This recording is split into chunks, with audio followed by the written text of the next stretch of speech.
Are we likely to see a more pronounced print on how these trade tensions are going to be reflected in these numbers now? Well, I think there's two things. On the one hand, you've got the Caixin manufacturing PMI that's out of China this week, critical to watch. We expect it'll still be above 50, but it's likely to come in a little bit, likely to fall a bit. But I think if you look at something like the industrial metals markets, that's giving you, I think, a very clear signal of some things going on in China.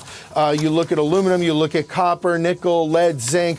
These metals have all been getting crushed in recent months on these tariff concerns, and I think also on concerns about Chinese growth, because China consumes the plurality of most of these metals, if not the majority outright, as they do with aluminum in the global economy. And if those metals are weak, that's a sign that there could be some real problems brewing for Chinese manufacturing.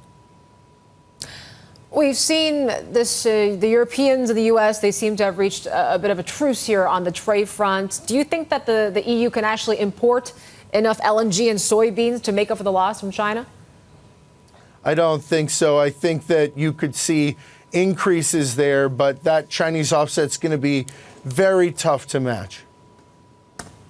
All right. I want to ask you about the currency here real quick. When it comes to the renminbi, we've talked about 7 straight weeks of declines. We have a GTV chart, Jason. I know you can't see it, but it basically shows how money market rates, they're sliding right now. You take a look at the forwards on the onshore and offshore markets.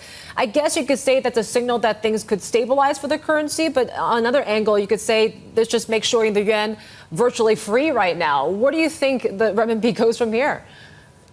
Well, I think we could see further weakness if we look back at the cut in the reserve requirement ratio that was targeted to start on July 5th. And as you might recall, the most recent U.S. Section 301 said $34 billion came in midnight that night.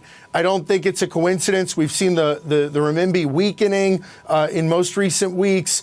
And I think as we look forward, there's a chance that the trade war could inadvertently or advertently spill over into being a currency war, because the Bank of China, if growth slows, will cut rates. As they cut rates, the currency will weaken, and the dollar can't win that currency war at all because the Fed is talking a hawkish game.